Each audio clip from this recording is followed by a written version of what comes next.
The date is February 18th, 2024. The location is the Yankee Air Museum in Belleville, Michigan. The time is 1 p.m. And today, the person being interviewed is Mary Grace Kenitra MLYNARSKI. Mary Grace was born on June 8th, 1924.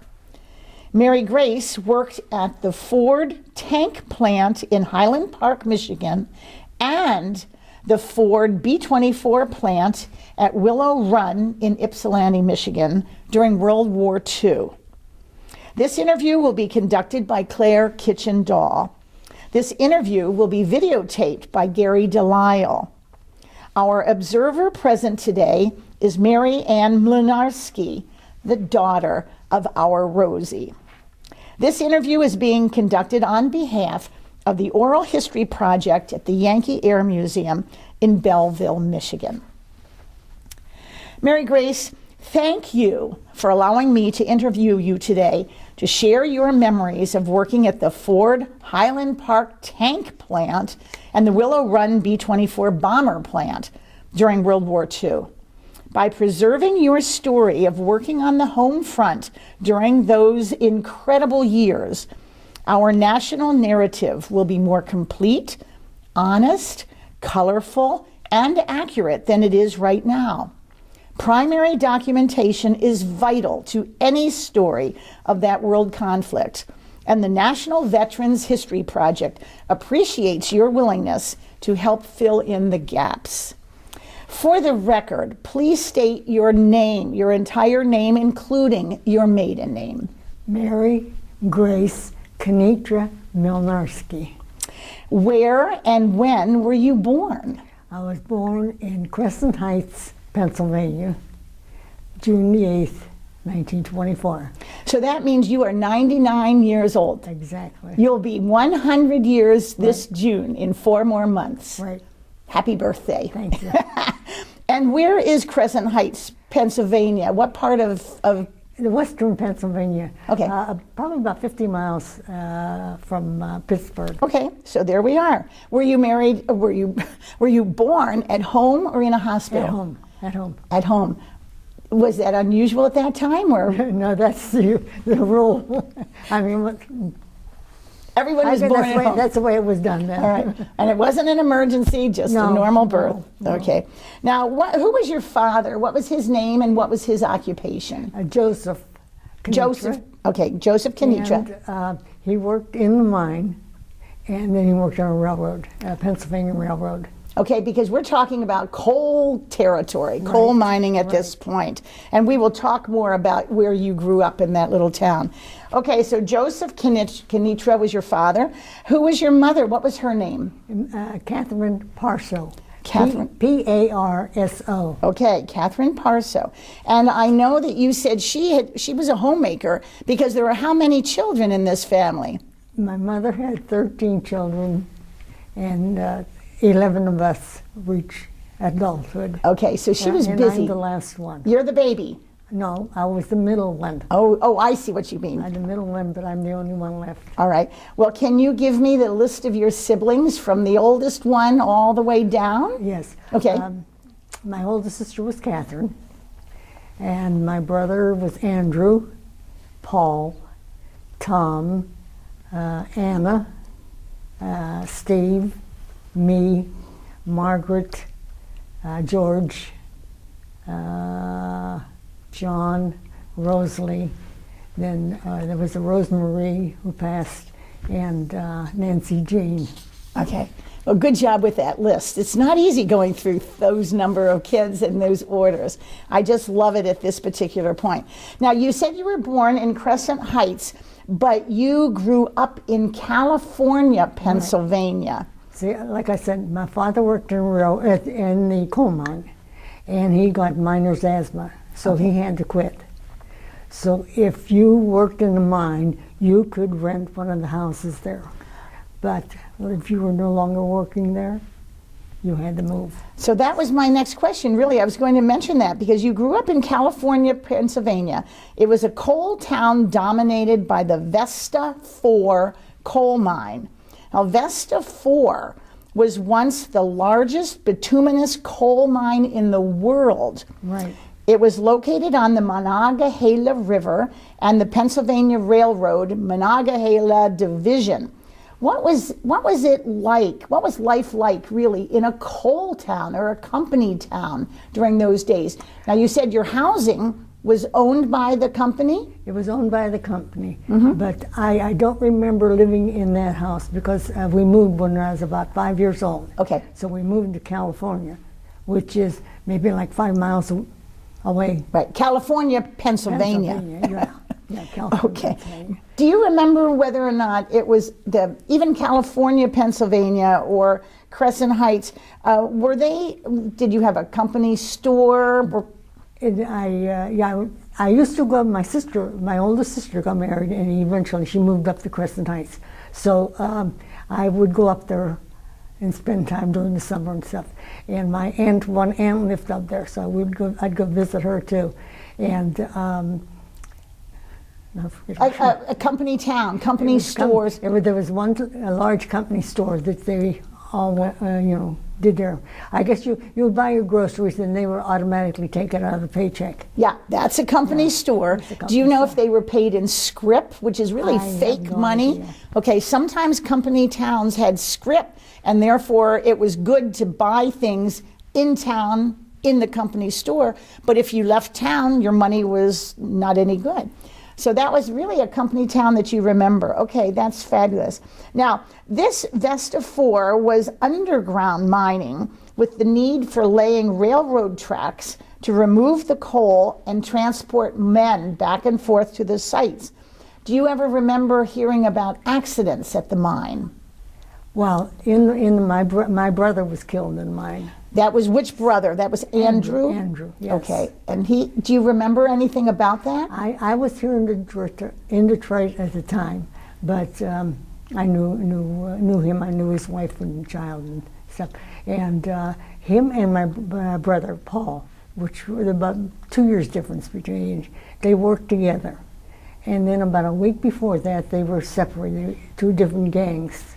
Oh. And that's when my brother was killed. Okay, so Andrew died in the mines and mine. Paul survived. Paul survived. Was it a personal accident or a blow up?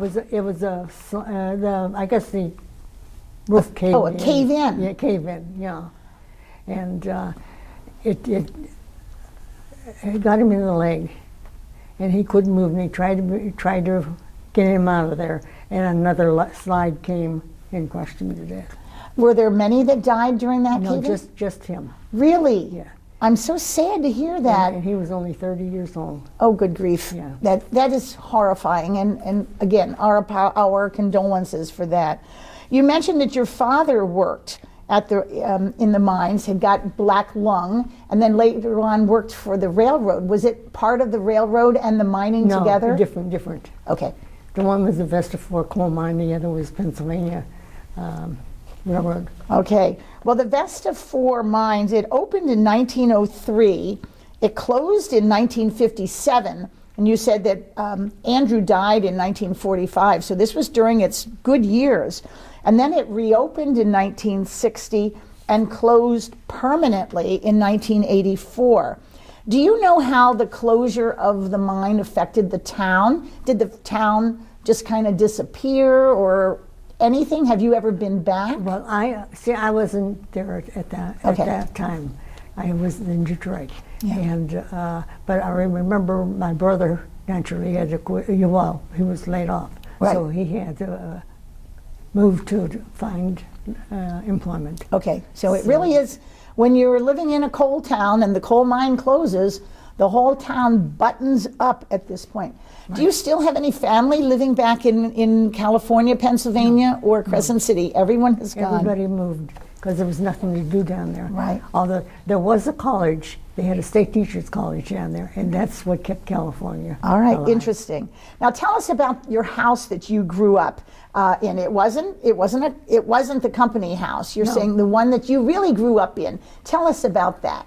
And you had a great story when you were talking about you were renting from another family and a lot of outhouses. I mean, this is the house I'm talking about. The place where we lived was owned by one family, I guess. Okay. And they had these homes built all together.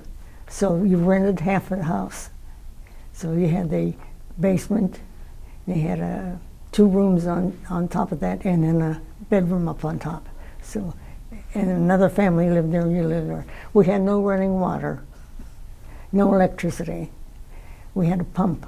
It was kind of in a little block, like, and so you went to the pump to get your water or electricity. You used your gas stove, not gas stove, gas. Coal stove. Coal stove. Okay. And kerosene lamps and all that. I remember when we got in fact, the way we got the electricity is a man who was selling washing machines came around and told the neighbors, if you buy a washing machine, we'll get you electricity. That's the way we got electricity. Really? Yeah. And the water. Okay. Yeah. Now, did you have an ice box? No. No ice box. You had a radio, a well, a pump. No indoor plumbing. So you told me a story about your row outhouses. Okay. Well, being this family owned all this, so they built this one big long row of outhouses all together. I think they went by like 7 or 8 of them together. And it was near a big open field. So we had a storm, and the storm came and knocked the whole thing over. So my father cut it in half and erected half of them. So for that, they gave him cheaper rent. See, isn't that wonderful? So we had the outhouse there. So because of the outhouse accident, the rent was reduced at this point, and then because of the washing machine, you got some electricity. Yeah. That's great. But only 2 bedrooms with a house full of all these kids and everything, so it was crowded. You shared bedrooms and shared beds and yes, definitely. Lots of chores to do, things to do. All right. Now, you were 17 years old and still in high school when Pearl Harbor was attacked. Right. What do you remember about the attack or that day? Well, I remember it was on a Sunday. Now, we had the radio, but I mean, electricity was expensive, and when you're in welfare, I mean, you don't have much money. So on Sunday after we had dinner, we would sit and listen to the radio. Well, the radio was turned on, and all of a sudden, President Roosevelt got on and said Pearl Harbor was attacked. So, what was beyond shock, what was your family's reaction? Well, we were pretty shocked because I had the brothers and they would be going to the service and stuff. Right. And then my mother had a brother that was lost in the First War. And where had she been? Where was she from? Czechoslovakia. Czechoslovakia. So she knew the death, how easily family members were going to die during war. And of course she'd be very nervous and worried. So it was quite traumatic. Do you remember any boys in your class leaving school immediately to join? No, but they talked about it, and a lot of them had the, sign in, that they were. Absolutely. I think when you were 18, you had automatically. Okay. Do you remember any male teachers leaving high school? No, that's I don't not. remember them. Did it seem to be the main topic of conversation the rest of your high school career, that we're at war, what's going on? Not really. Not too much, but it was, you were aware of it. All right, well then you graduated from high school in 1942. Right. And your brother told you about a class at the Staet Teachers College, which you've already mentioned this college. Tell us about this. Why did he think you would want to go, or what was the class? Or well, he was going to the school too. Okay. Because he was taking a machine class and all that. So he thought eventually he was going to move out of town and get a job someplace else. And so he told me about it, and so I went over there and I took the welding. what made you take welding instead of what other options maybe with it? That was it. Oh, that was it. That was welding or machine work. So Okay. I took the welding. All right, and you actually have a certificate Yes. to prove that you are a graduate of welding school. Yes. That was in June of 1943 when you received that, and then you moved to Detroit by July of 43. I mean, you basically got your welding certificate and moved to Detroit. Excuse me. You said that 4 of your brothers are veterans of the U.S. military. 3 of them served during World War II at some point. And you must be very, very proud of all of them. Did they all survive the war? Yes. Okay. Yes. Now, Thomas, do you remember what service he was in? He enlisted in the Coast Guard. The Coast Guard. Yeah. And Stephen? He was drafted. He was drafted and served in the Pacific. Infantry. Okay. Yeah. And George? George went into Air Force. All right, Army, Air Force. And then later, John served in Korea. You said he was in the Army, you told me. So all of your 4 brothers are servicemen. That's fabulous. What was it that got you to move from with your welding certificate right to Detroit by 1943? Well, I mean, that's where the jobs were. And then I had a sister that lived here in Detroit, but she didn't work. And my brother, Thomas, before he went to the Coast Guard. Oh, okay. He lived in Detroit. Oh, so 2 of them were already over there. Yeah, yes. All right, and you lived where? In Detroit, or what city, what neighborhood? Hamtramck. Hamtramck. Yeah. And you were living with Anna at that point. Was Anna married? Yes. Is that what got Anna to Detroit? With her husband? Did they move? No. She came, she was single yet. She was single. My brother came, and then she came, and she got a job here. And then you came.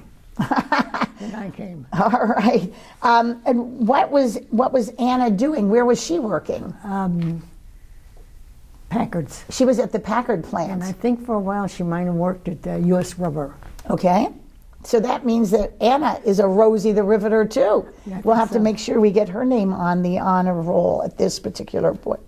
How did you get to Detroit from your home in Pennsylvania? And it's train. All right. By train. Tell us about that. California had the Pennsylvania train. In fact, the train naturally was taking a lot of the coal, from the mine. Yeah. And so you took the train. I took the train. Did you take it alone, or anyone go with you? No, my sister, my younger sister and I, Margaret and I, we both came in the summertime. So figured you come to here. And so then I stayed. She went back to finish her schooling. Okay. And my sister's sister-in-law lived with us too, and she helped me look around for a job and go to different places because I didn't know where anything was. Oh, good. Okay, so let's still talk about that train trip. Was it scary or exciting, or? Well, it was kind of exciting. It's you don't know what's up. I mean, for somebody who never went outside of the town that she lived in for her whole life, I imagine probably the farthest was maybe 5 miles away or something. But I mean, it was going into the deep unknown. It was going into the deep unknown. Yeah. Your parents were okay with you going into the deep unknown? They had no choice. I mean, there was no work, no nothing. Yeah. And they knew you were going to live with Anna and Tom and her husband or his wife, that they knew you were going to be with family at that particular point. So was it an overnight train? Did you have to get off, or did you sleep on the train? Do you remember? It wasn't an overnight. Let me see.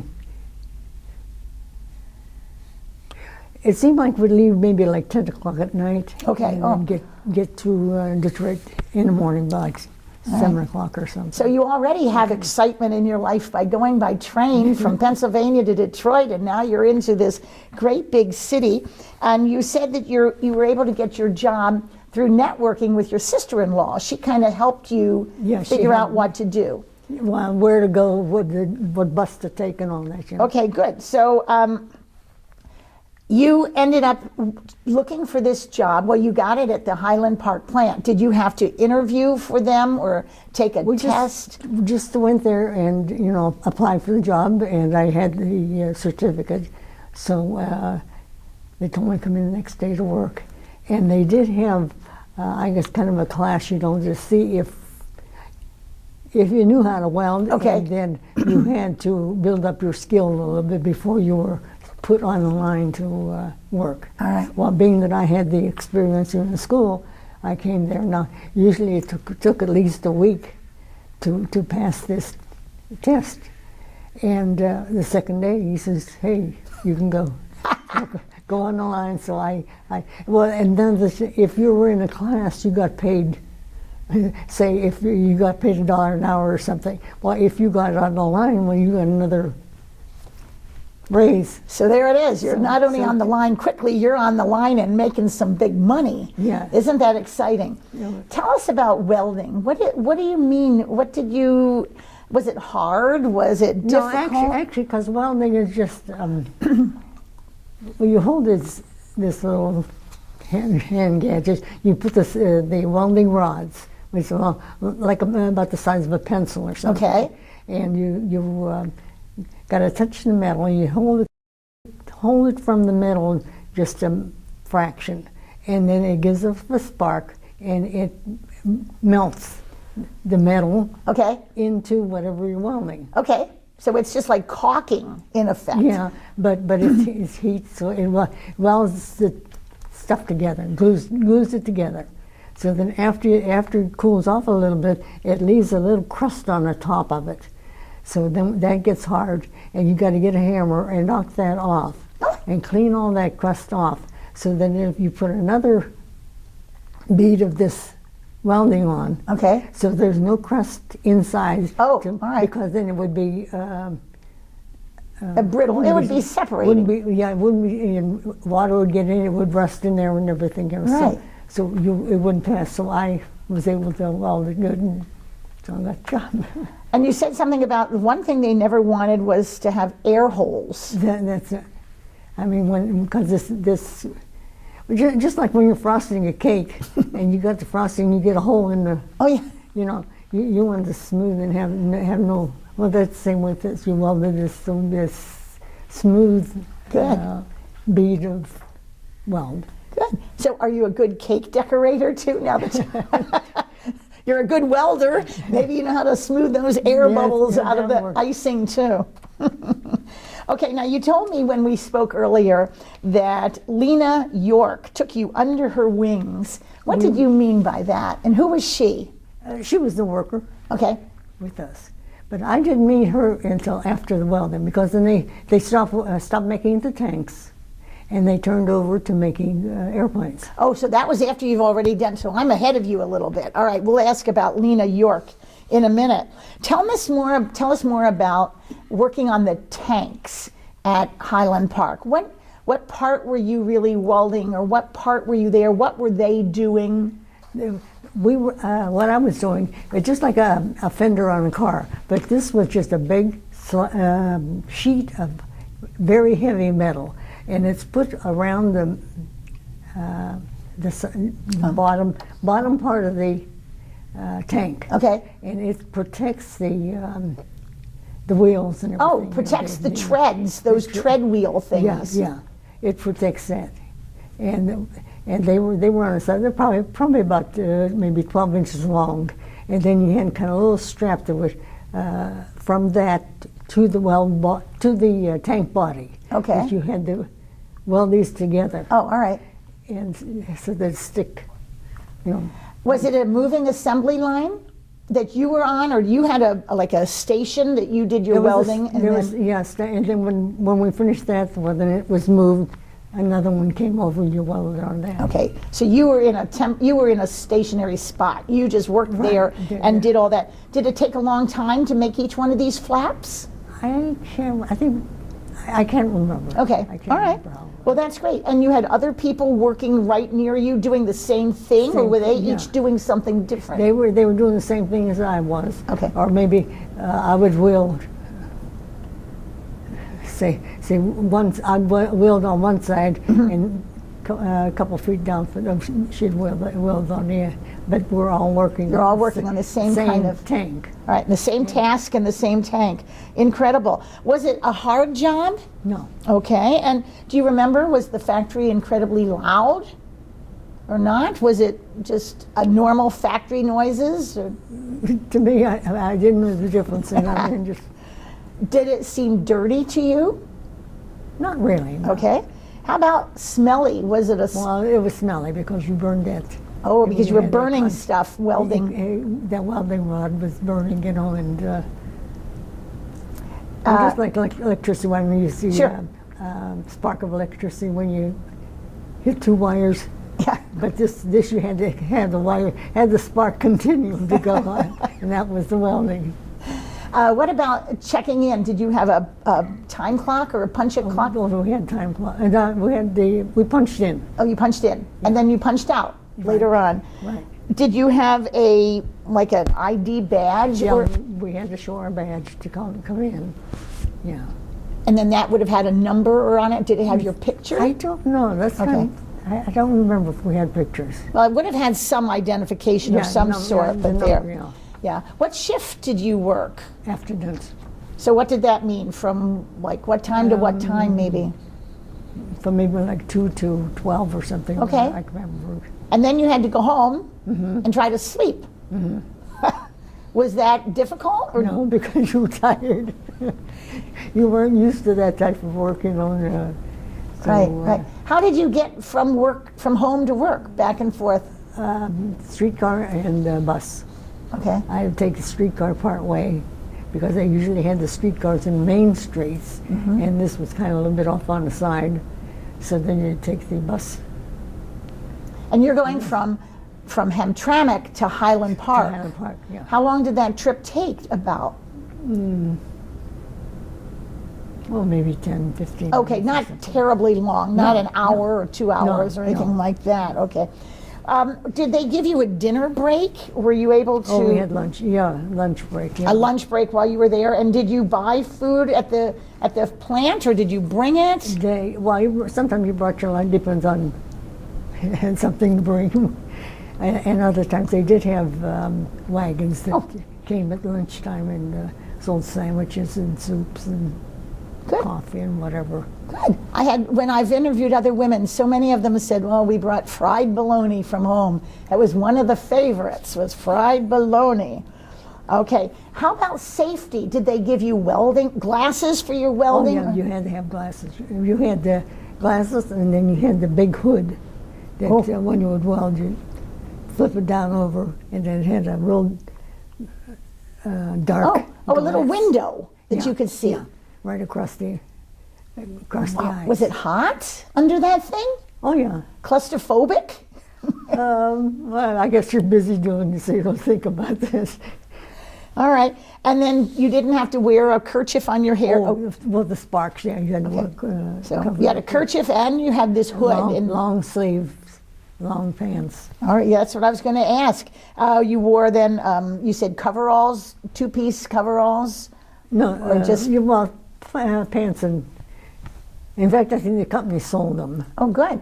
All right. We had a blue, kind of light blue pants and top. And then did you have to launder them yourself, or did the company? No, I think we laundered them ourselves. So did your sister have one of these electric washing machines, or did you have to go at it with a scrub board? I don't know. I Okay. think I did my own laundry by hand. Yeah, probably. Oh, okay. well, Washboard. I guess if she wanted a washing machine, she should have moved back to California, Pennsylvania, because that man was there selling washing machines. So you were getting paid some extra money because you were already a good welder. So that's Yeah, great. right. Do you have any idea what you were paid? How much? Okay. But did it seem fair? Did you? To me, because I didn't know the difference. Okay. All right. So no complaints from you at that particular point. And then did you have to give any money to Anna for rent? You usually gave her, something for rent. And what else did you do with your money? Did you save some, spend it? Saved it and bought some clothes and stuff because Might as well. It's your money, and You're an independent young. I needed them. You needed that at this point. Do you remember ever buying war bonds? Yeah. Okay. No, I don't recall buying them myself, but I remember selling them. Oh, good. Because when I worked there, they had bond drives, and I remember I was going from the From different person to people, person? person to person, and signing them up for war. But in fact, there's one thing that still stays on my mind. There was an elderly woman that bought a bond, but she didn't want to send it to her house. It was Really? Yeah. So I got laid off. The thing closed up. And to this day, I wonder, did she get her bond? Because I was supposed to get the bond and give it to her, but she wasn't there, I wasn't there, so I don't know what happened. Well, if nothing else, the government probably got the money, so it's just she doesn't have the certificate to prove that she did it. I kind of think they might have sent it to her. And they had her phone, not her phone number, her address probably. Okay. And Yeah. they probably sent it to her, so they found out that she was Good. But isn't that funny that this would still be bothering you Yeah, all it these doesn't- years yeah. later? Well, you're an honest person. There it is. You're a good salesperson to follow up on this. And did you always live with Anna while you worked, or did you ever Yeah. move off by yourself? You stayed with Anna. I stayed with her. Yeah, and that was always in Hamtramck. Yeah. All right. Now, did you ever see Henry Ford when you were at the plant? When I was in the plant there, we were working, and this car came through. Right where we were working, there was a big pass, where the trucks could go through, right Sure. through the shop and everything. Okay. And this big fancy car pulled up there and standing over there.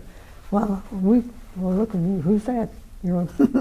And finally somebody opened up the window, and, oh, it's Mr. Ford. Mr. Ford is here. So we were all looking while they started the car and left. So you didn't get to shake hands with him no, or talk to him, but no, he was there. He was the one, well, maybe like 20 feet away or something. Yeah. Well, that's very exciting to see the caravan come through with him at this point. So while you were at Willow Run, that's when you met Lena York, and you said she took you under your wing. Now, what does all of that mean, and what did you do at Willow Run? Well, she would take me to Canada, take me different shopping places and stuff. And we just became friendly. And she had one daughter. She had no sons. She had one son rather. She had no daughters. So she kind of took me as a daughter. Okay. And we'd go out and have lunch together or something. Well, like now, that. what was your job at Willow Run? What were you doing in terms of wing assembly? You said you took the bus from Highland Park to Willow Run, and you'd only have a few hours every day to learn different things. But what were you learning? What things were you learning to do? Probably just the idea of how people are working, the routine, how the things are moving around, and this gets attached to here, and then goes and gets. Just. Okay, so what, you were at Willow Run, and you had a piece of a wing in front of you. No, I think we just more walked around and stopped to look this and look at that, because I don't remember doing any actual work. Oh, you were watching them do this. Watching Okay. how, how they're moving around and. Okay, now and once you told me that there was like a section of a wing assembly, and then later on they put that together and pieces to hold it together. Tell me more about that process. Okay, you come to the first station. Okay. And just like when you start doing anything, you get all your equipment together. The first one, you got all the parts. Okay. For what you were working on. You put those all together. Then they attached them to this frame, real solid, so that you were able to drill all the holes, and they were all the same where they're supposed to be. And Sure. So after they had all that drilled out, well, then you stopped. They took the thing all apart and cleaned out all the chips and all the shavings and all of that. Yeah, cleaned that all out. Then they reassembled it. Did it have to get dipped in anything before No. they reassembled? Okay. No, just parts, yeah. And so then they reassembled them, tightened them up real good, and I think they put more rivets in to hold it tight. So they moved it to the next station. So the next station would drill holes where they were supposed to. Get that all organized. You may go to the next station. They would do some other part and that's where we would do the countersinking. Okay, now what's a countersinking? Well, countersinking is kind of when you drill a hole and you put the rivet in, the rivet is sticking up a little bit. Yes. Now what they wanted to have a smooth surface, because later on down the line they had to attach something else to that. Now if it wasn't a real smooth surface, it would wiggle. Okay. And I'm in an airplane wiggling, you know. Well, we don't want any wings falling off. So anyway, then they would put rivets in it and rivet them a little differently than they did the regular rivets. And then that would hold all the you know. Regular riveting has like a little mushroom top. It's got an aerodynamic mushroom, but you were riveting flat. So yes, because then when another part came onto the wing, you had that solid base to attach it to. Good. And did you have a bucker underneath you, or did anything just? No. That was something else. What I did, I'd have to come from underneath because you couldn't go straight up because there was hindrance up there. Okay. I had like a needle. You put it up in the hole, right? And then you had a little cap that you put the cap on, and then you would press on the thing and push it down, pull down on it for that cap to for it to cut off the top, and kind of. Now, did it take a lot of training to figure this out? Because you had to kind of watch, because then you would have a loose rivet, and you'd have to drop that in to see if you drilled it deep enough, or you didn't. You adjust it, the way it's supposed to be. Right. So you had to be careful how hard you pulled on. Yeah, you have to have the right amount of stress and pressure, or what? Because you want it to you don't want it to ding downwards. Right. You want it flat. Did they seem to inspect it right then to make sure it was right, or did they allow you to decide? They took your word for it. They took your word for the whole thing. Yeah. So okay.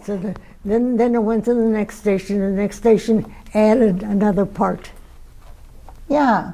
To this, and what it was a big heavy. I don't know what you call it. They would attach it to this spar, and then it was used to attach it to the airplane, but it had to be real strong, so that you wouldn't, like a hinge. Sure. And then you go to the next one, and then had women dropping the rivets in the holes. So go to the next one. Then she had a special to put these rivets in that I was working on. That was a different machine that had to use. It all comes together. All of these bits and pieces. Yeah. Did you feel that you were hurried trying to do this, or did they give you the time to do it the right way? I think they give us time. Okay, wonderful. And this was all being done at Willow Run. This is all your training. No, this was when you went back to Highland Park. Highland Park. So you really go back to Highland Park pretty much as an experienced wing maker or something, where other people weren't. Were you teaching them how to do it, or were you just given this new job? We just went to Willow Run just to look. Just to watch. Oh, Willow Run was just watching what happened. Watching what's going on. We didn't seem to do any work over there. Okay, good. Just watching what's going on, how they did it. Right. And then you went back with this knowledge in your head and said, this is it, because we're now going to be into wing assembly. Did they stop making tanks at Highland Park? Yeah, they stopped. They stopped the tanks? Cleared everything out and brought in the... And wing assemblies, and you all learned how to do this again. So you were not only a welder in your life, you were a wing assembler at this point. Did you, so you really ended your career making wings more than welding at that particular, you were a riveter at the end more than anything else. Welding was out. Welding was done. Welding got you from Pennsylvania to Detroit and into Highland Park, and then they took you. Do you know, did you volunteer to go see things at Willow Run, or did they think you were such a good worker and smart? They said, let's put her on the bus? They closed that. There was nothing going on there. So while they were cleaning out all the tank parts and bringing in this, that's when they took us. Oh, interesting. Okay, good. Yeah. As long as the plant is down, they might as well do something. You were paid while you did that, I'm sure, because you were still on the payroll. That's great. Did they seem to take, well, then maybe they even took more than one bus load at a time. I probably did, but I didn't. Yeah. I mean, you're busy just, hey, you go here, so you go there, and the bus takes off. And Right. And you got the bus at Highland Park at your normal plant? Right in the plant. Right in the plant? They come to the plant, and the bus would be waiting there. And then when after the shift was over, they bring us back there. We'd get off the bus and go home. So it was an official plant bus stop, in effect. Yeah. Do you seem to have always gotten on the same bus with the same people, or just randomly? Same people. Same people. So you were assigned a bus, probably, and on to Willow Run, and you watched and learned, and then back to Highland Park. Yeah. Very interesting. Very interesting. Do you think you enjoyed welding more or wing assemblying more? Were both interesting, both fun? Both of them were interesting. Okay, so you were just a good worker, whatever they asked you to do. Yeah, well. Yeah, there it is. All right, do you remember seeing any black workers at either plant? At the welding place, when I was welding, I first started there, we had a man, what do we call him, a leader or something or other, and he was colored. Okay. And he just told us what to do, how to, Good, so he was an instructor of some sort at that particular point. Okay, now what about, during these war years, what was your social life like? Did you have a boyfriend in Detroit? No. No, okay, so did you go, you mentioned Lena Horne, or no, not Lena Horne. Lena Horne is a singer. Lena York took you to Canada. What did you guys do in Canada? Go shopping, buying shoes. For shoes? Yeah, shoes especially, and they had good leather shoes. Isn't that fun? How did you get there? The bus. The bus over there. And so you used some of this hard-earned money to buy shoes? Yeah. Do you remember buying other things like dresses, skirts, nylons? Not really. No, not really. Nylons wouldn't have been offered at this particular point. The shoes, that makes me laugh. Did you go to any dances at night sometimes to use the shoes? No, because I work afternoons. Oh, yeah, right. Yeah. I danced around the machine.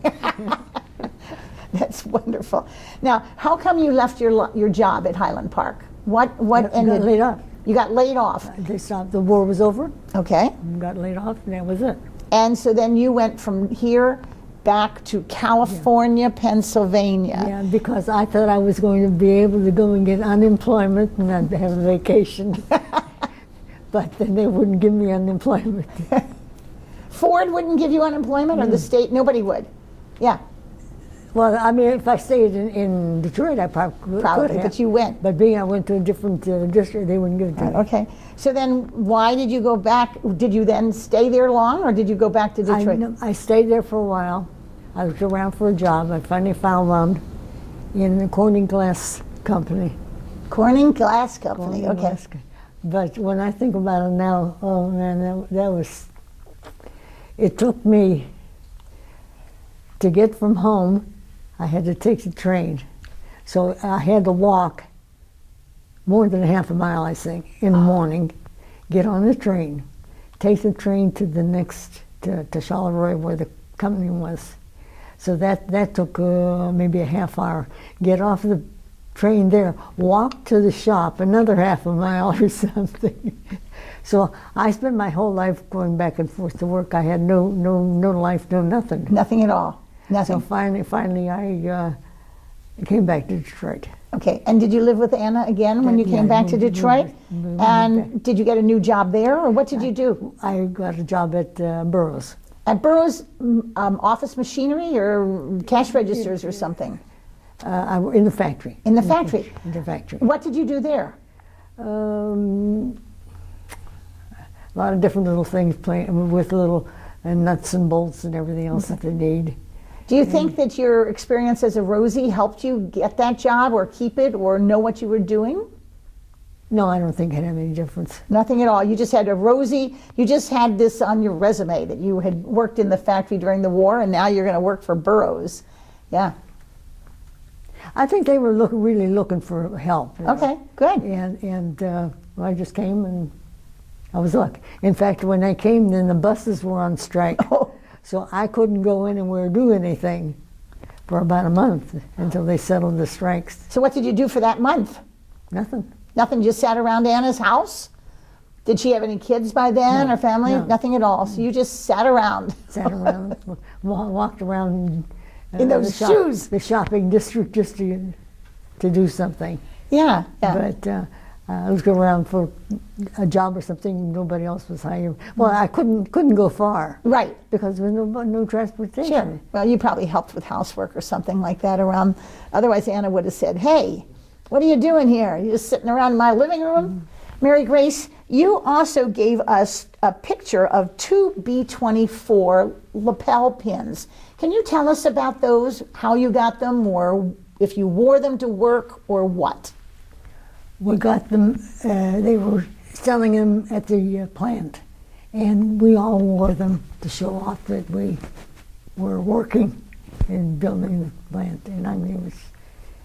So this was not given to you. You had to buy this. We bought them, yes. Oh, good for you. I love it. I think these are wonderful. And all the times I've done interviews for people, I have not seen these pins. So these are really wonderful collector's items. I'm glad you've kept them. In fact, the one I sent to my sister, and later on she sent it back to me. She says, "I can't remember where I got it.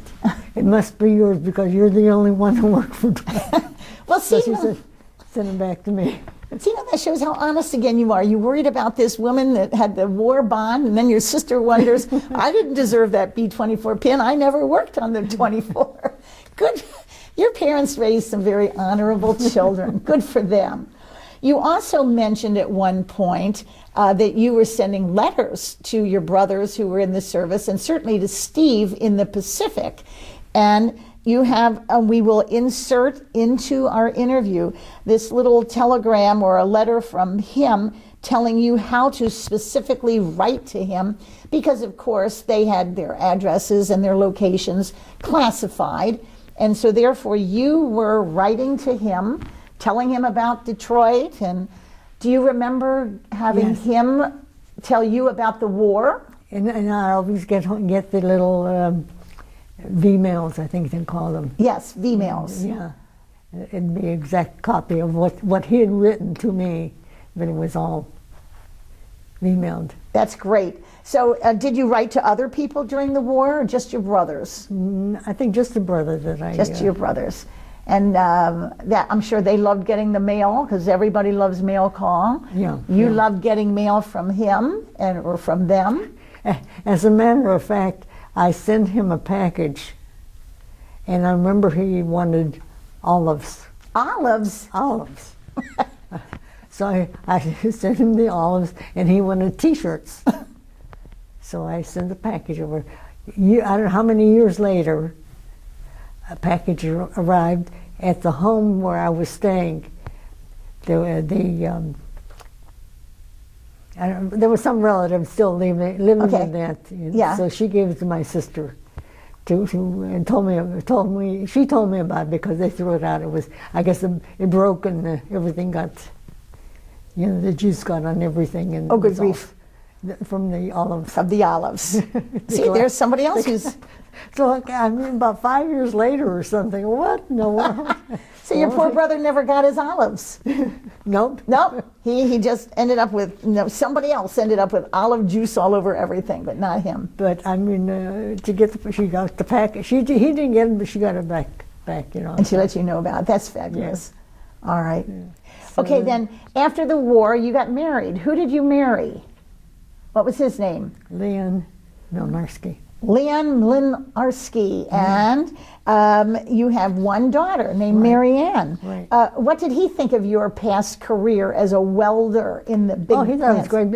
As a matter of fact, he was a jack of all trades. He could do everything, and he wanted to weld something. So he bought himself a little welder, and I taught him how to weld. I love it. He was taught how to weld by a professional. Good So- for you. Good for you. So I'm sure that he liked that whole thing. That's great. Where did you live? Were you always in the Detroit area? I'm in Detroit. What do you remember most about being a Rosie the Riveter? You know, and I'm not sure, you know, many women think that they weren't Rosie the Riveter because they weren't wearing the polka dotted head kerchief and they aren't holding a welding gun. But your years of being in the war industries makes you a Rosie the Riveter, of course. Of those years, what did if the overwhelming sense of those war years, is there any one thing that you say, wow?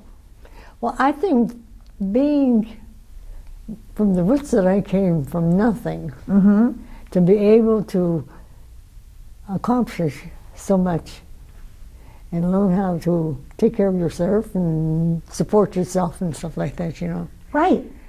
It gives you such confidence and Yeah. pride in yourself and in somewhat, maybe even an amazement of what you were able to accomplish. Because you did accomplish a lot. Now, while I think of it, we have at Yankee Air Museum got the Guinness World Record for having the most women dressed as Rosie the Riveter in any locations. And I believe you were in one of those attempts, weren't you? Right, right. Did you have fun doing that? Oh yeah, it was nice, yeah. Now that attempt was the first one, and I think that's when you were there. You were in the front row holding a flag. We've got a picture in the back. I'm going to look after this interview. We're going to see if we can find you, and we'll put your picture in. But anyway, that was in 2014, and we had 776 Rosies with 19 originals, and you would have been listed as one of the originals.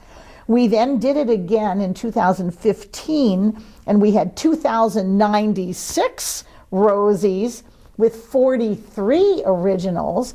And now the last one, which I know all other groups in this country have surrendered, we have done it in 2017 with 3,734 women dressed as Rosie with 58 originals, which is just fabulously exciting, wonderful.